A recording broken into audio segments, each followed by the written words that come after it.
Hey folks, and welcome to the Pipnotic Symposium for the 22nd of July 2020.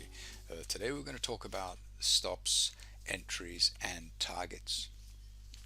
Okay, so let's consider first of all our entries. Where do we want to get into trades? Well, we discussed this a lot during our symposiums where we identify an area of supply and demand, and then we consider getting into the trade at that supply and demand based on the location of these buy and these sell zones. Okay, so this is essentially where we're going to be looking to buy and sell. We're looking to buy and sell at a price level that is considered value for the commodity or whatever it is that we're trading. But at the same time, we want to limit our risk for each of these trades. And so if you consider thereafter where we put our stop is going to be, and obviously we're going to run through examples of these today, but a stop has to be located in the price at a price level in the market where if price manages to get there, well, then we do not want to go on with the trade, because if price is able to get to our stop, well, then the whole hypothesis for our entry has been devalidated.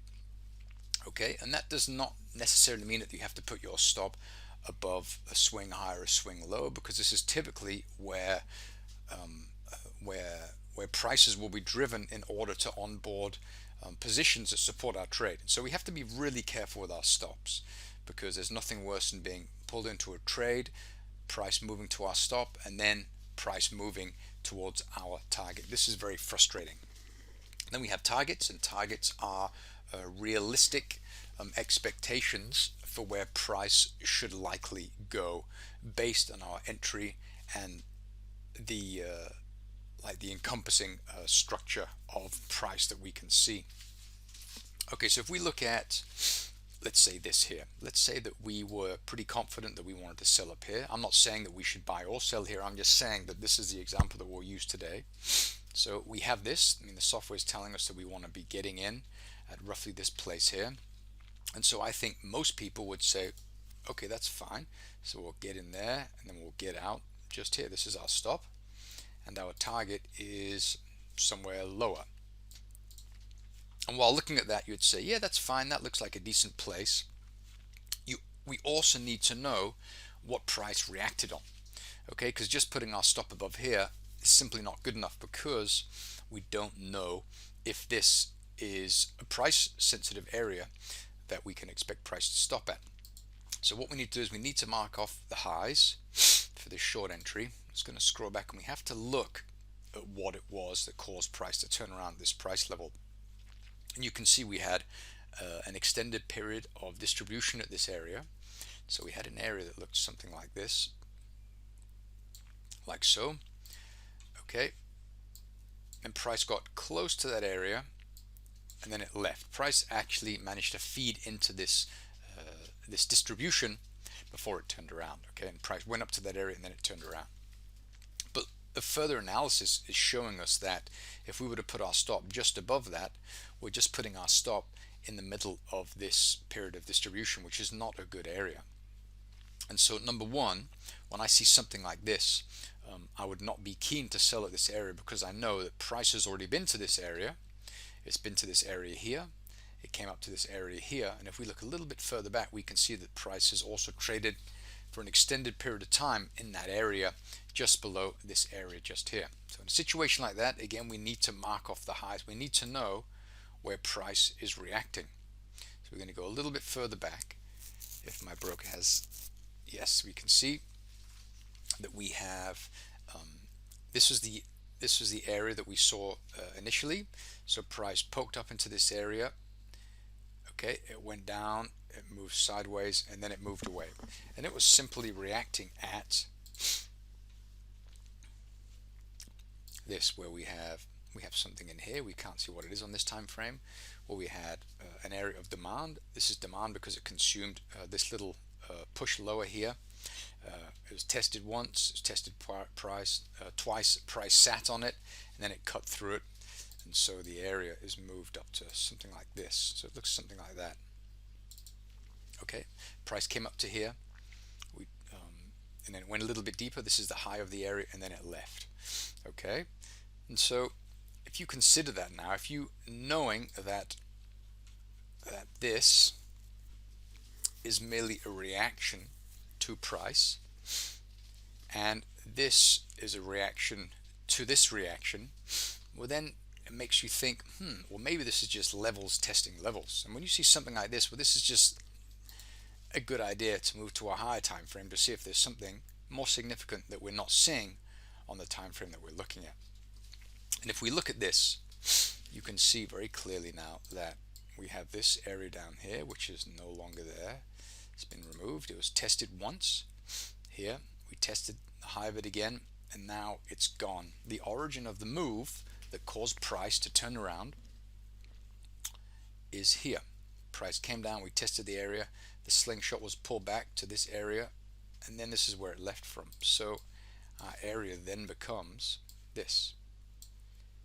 So this is where we are, right there. This is the sell zone. This is the area of supply. So remove these. And if we have a look back now, we have a pretty good idea that price is probably going to move a little bit deeper. So selling at this area now does not seem like a good idea. Also, notice on the major flows, just looking at the daily data, and we have, price is still moving higher, so we can expect that price is going to continue to move higher because we don't really have any reason to sell for the time being. And if you notice, looking at this just here on this time frame, you can also see that price is wriggling higher pretty nicely, and so selling here no longer looks like a very good idea, does it? And so it's just a really good idea to be mindful of what's going on. And so if we go back to our original example, this might look like an interesting area, but according to this price structure here, it's not really that pretty of an area. We have an area of monthly demand that's formed below price, and you can see how we had a huge push, how price came down. We moved into the beginning of this buy zone, which is here, just here. Price came down to it, and then we started to move higher. And so again, you're thinking, wow, well, the major flows moving higher, or are they moving lower? Well, I'd say that the major flows are certainly moving higher. Okay, you can see a lot of strength in this move here. We've just tested the buy zone. We have daily a trend moving high, and so maybe you don't want to be selling, and so the better option would be to buy. Okay, so you take this information down with you to the smaller time frames, and you position yourself long based on the information that we can see on the other time frames. And so if we have a look at this, we're on the daily chart. Price has moved high. We moved above this high here.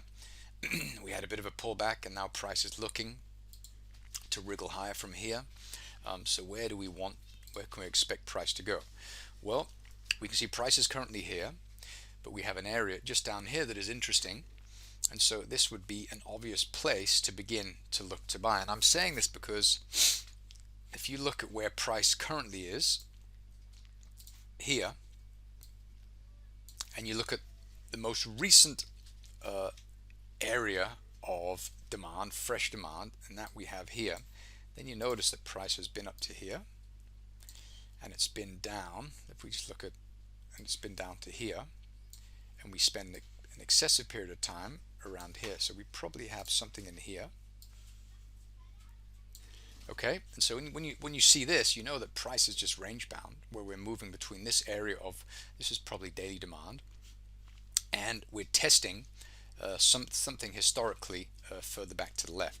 Okay, and so now you want to be selling above this, and you want to be buying at least at the lows down here. But when you study this area of demand, it's not a pretty area, and so it does not make sense doing anything there. This one here, this is much better.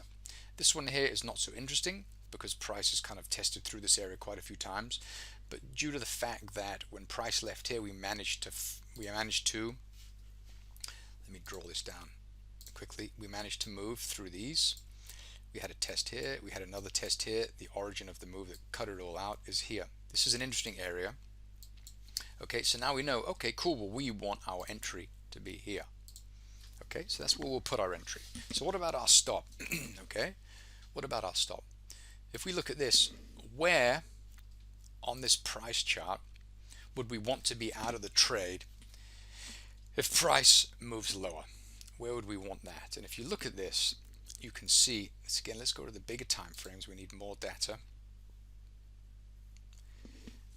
Okay, you can see, if you look at this little piece of price here, you can see that we have this area just here. Okay, this is an area of demand. This is the buy zone for that area.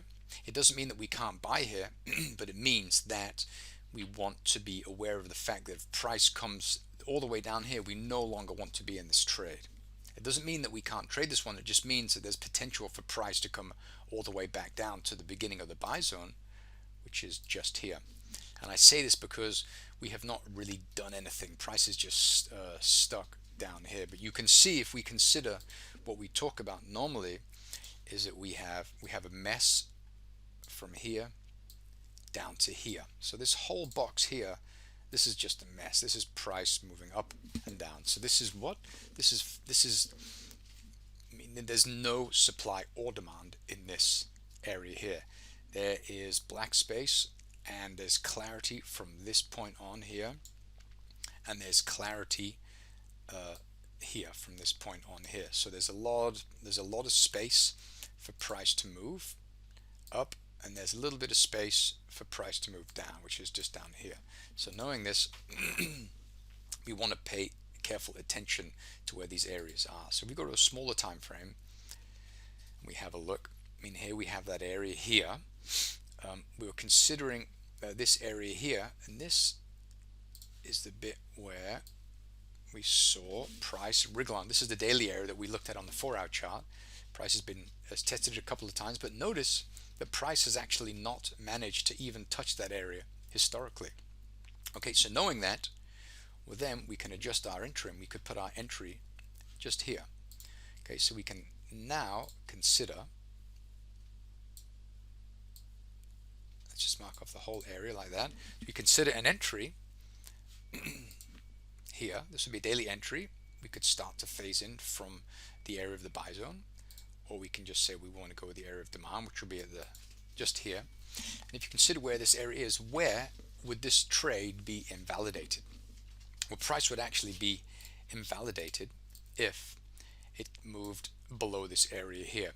But when this happens, if price comes down to this area, you also have to understand that when price moves through an area of supply or demand, then there's a sudden increase in buying and selling from those price levels. So below this area of demand, there's a lot more buying than there was above this area of demand.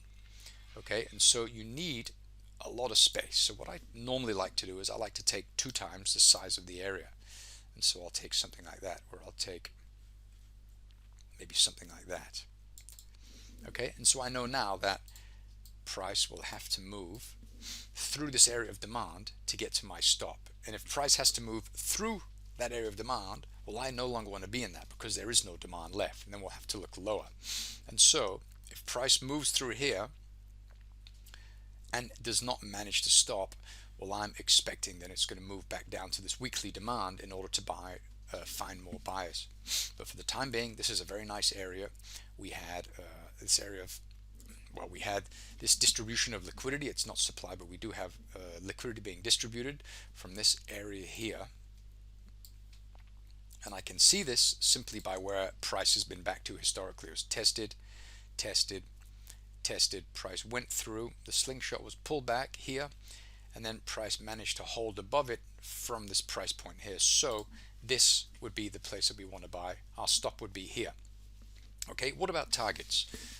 Where do we see additional bumps in the road? Okay, so I'm just gonna, I'll leave that on there. I'm just gonna use a different drawing tool. So it'd be in here.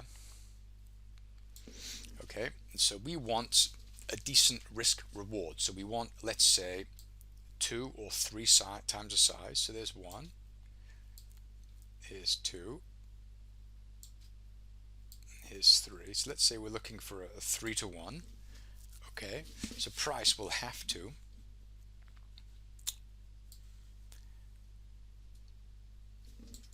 use a different line.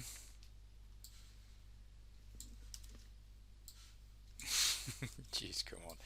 Okay, this is good enough. So price will have to move up to here, at least up to here, for our target. So you have to ask yourself, well, what do we have historically that might present itself as a challenge? So we have to look at this. You can see in here that we do have a few clues. We do have this area of distribution. We had this candle here that left. Okay, so the high of this candle is here, just here. Let me circle that so it's clearer right there. Okay, so we're marking off the high of that candle because this is where this slingshot had to move back to before it was able to move through this area of demand here. Okay, so we had price move away, we tested it, we went through it, but we didn't trade through it. We moved up, we moved down, we distributed, price pulled back the high to the highs here, and this is where price left from. And so this is where we can expect price to move to. And so this does fulfill our, if we had like a 3-to-1 reward risk, we would have our entry here. Let me change the color so it's clearer. Let's do something really noisy. We have magenta right here, so we have our entry here, we have our stop here, and we have our target would be around here, which is below where we can expect price to slow down a little bit. We're probably going to be running into challenges from around this price point here. So this kind of feeds into roughly where we have our a 1 risk to 2.5 to 2 3/4 reward, because there's just, you can just see something's going on in here. Okay, so this trade would actually fulfill our requirements. Okay, so price went up, we came down to the area we may or may not have been filled, and then price poked up into, it actually went, let me mark this off, it went, let's mark this off, it went a little bit deeper than this. If we look at the lows of these candles here, it went a little bit deeper, so we actually moved up into kind of like the meat of the area of distribution here.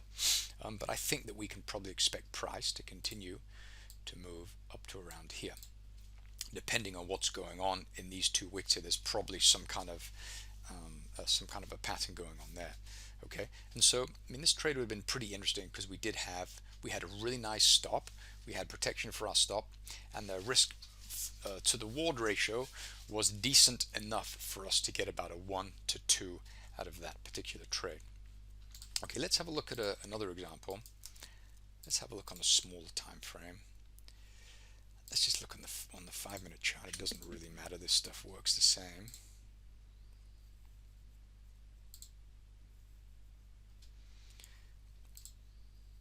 Go to the 1 minute. We just have to find a nice clear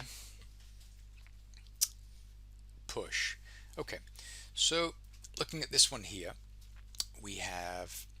first of all we have to find demand, and looking at this, it's pretty difficult to find any decent demand here because we don't really have any huge pushes away. But what we do have this just here, and this is interesting because price moved up, we were rejected from this price level here, so there's some kind of rejection up here, and then price rallied, we moved sideways, we accumulated orders to move price higher, and it's from this point on here the price was able to trade above that level. So this, in my eyes, looks like a price sensitive area. Okay, so now we have to identify a stop area, and we have to identify a target area. Okay, so for a stop, assuming that we were going to get into this one here, where would we want to be out of the trade? So where were we being told that this was no longer a valid trade? I think a lot of people would say, well, we could just put our stop just below the area here, so maybe a couple of pips below, and yeah, that might be true, but price may very well have to move through that area of demand in order to attract some serious buying. And so again, we need more space. And so what I like to do is I like to take about 2 times the size of the area, which is about here, which brings our stop to roughly where this little pullback is able to move up from. Okay, and that also shows us here that price went up, we turned around there. Price went down, we turned around here. So that's telling us that from this point on here, we have price sensitive area. So price pulled up, we rallied, we accumulated, we rallied. The slingshot was pulled back. It's pointing to the edge of the buy zone, and then it leaves. Okay, so we have our entry to buy. We have our stop, and you can see here that these candles moving here, I mean, there's nothing going on here at all that would lead anyone to believe that there's supply up here. This is just price pretty easily moving higher and lower, distributing liquidity, consuming liquidity, whatever. But there's nothing up here that would make me feel uncomfortable holding the trade for a price level at least above the highs here, because you simply, I mean, this is not a story of imbalance. This is a story of balance.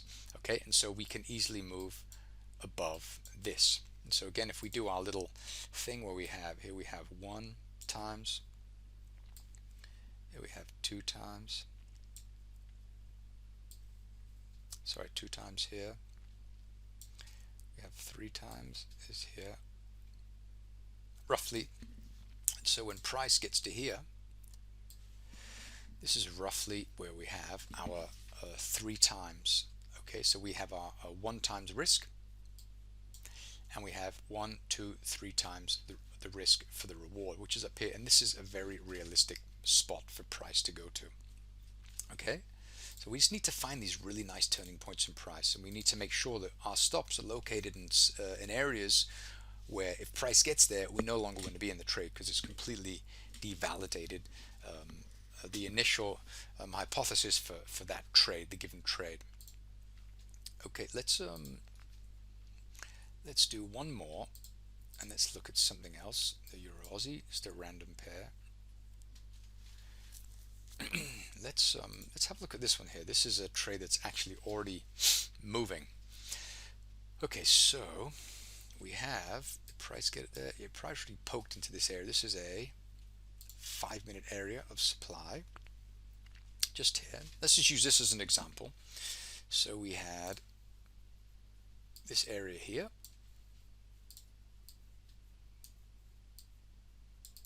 okay, so it's our hypothesis that price would move at least to the high of this one here and turn around. So our entry would be at the low,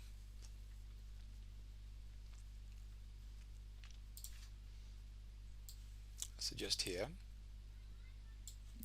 and we would expect price to go 3 times the distance. So if we look from here, it's about 1 times, 2 times, 3 times. And so you want to look at where price has historically showed some kind of support. You can see if we average the lows, we have something here. How price went up, we tested, rejected, tested, rejected. Okay, and this is just a nice imbalance here. Okay, so we had this really nice imbalance here. This is just a nice imbalance. Price moved away, the slingshot was pulled back, and then we moved below this low. We poked into this little micro area of demand, which was tested. We almost moved through it. Price came down to the sell zone, which is just here, the high of this, the deepest retracement to this area of supply, just here. And then we're thinking, okay, where do we have a realistic place to get out of the trade? We have a really nice one down here, and this is simply where we had resistance for this trade here. But the cool thing about this one, which I really like, is this little pattern right here. When you see something like that, where price moves to an area and then starts to paint white candles on top of the area, that is telling us that we are beginning to distribute liquidity to attempt to consume the liquidity located at the opposite side of the market. And this is the pattern of that. So as an example, if you have an area here and price let's say price moves up to the area like that, and it stands on some kind of like a skinny move up like that, then it starts to move sideways like that. Well, that means it's time to consider to get out of the trade, especially if you're selling here, because this is This looks like that they're loading the cannons that will try and move price higher. And the same thing is occurring here. The cannons are being loaded to try and push price lower. So when you see this, be mindful. It's really good if you're already in the trade and price is moving down to maybe where you'd want to get out of the trade. This is going to give you confidence to maybe move your target a little bit lower.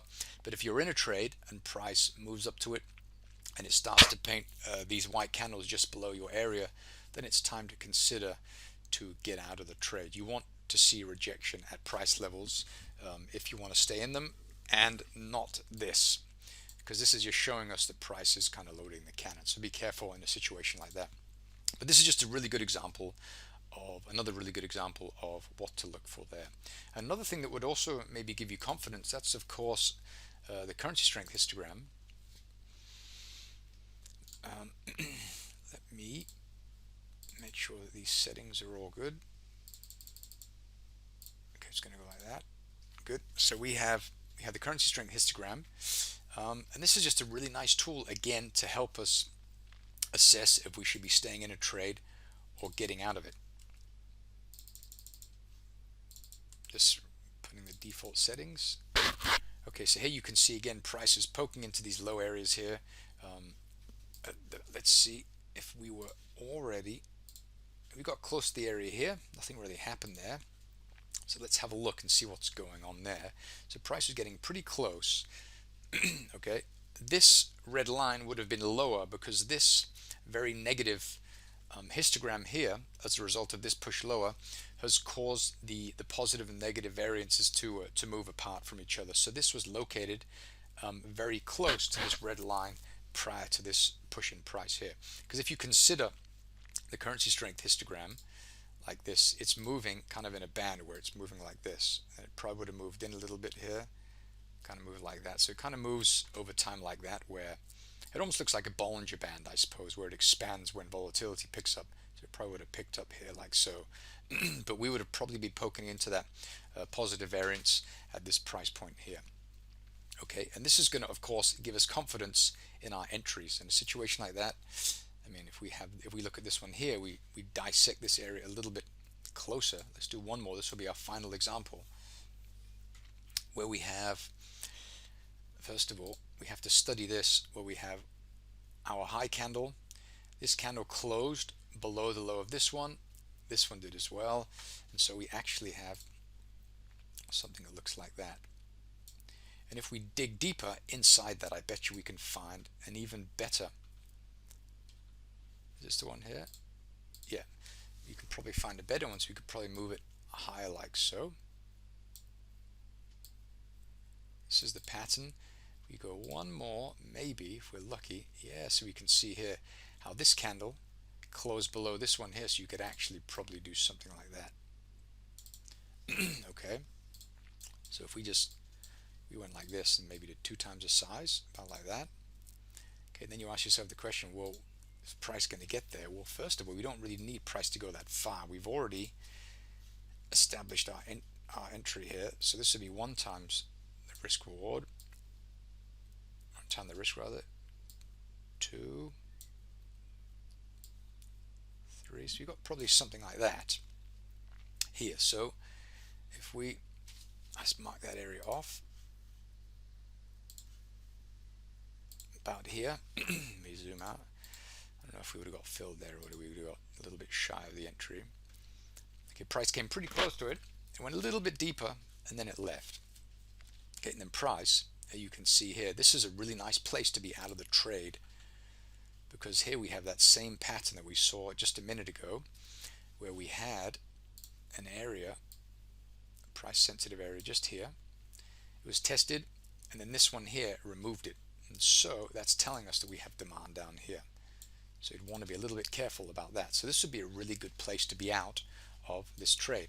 And notice this occurs at about 3 times the size of our risk for this trade. So we would have got pulled into the trade here, and price slowly drifted down, and we did have a bit of a bounce at the area of demand that consumed this little price structure here. And this is essentially support and resistance. So we have to pay attention to support and resistance. And support and resistance, I mean, these are essentially the buy and the sell zones that we discuss.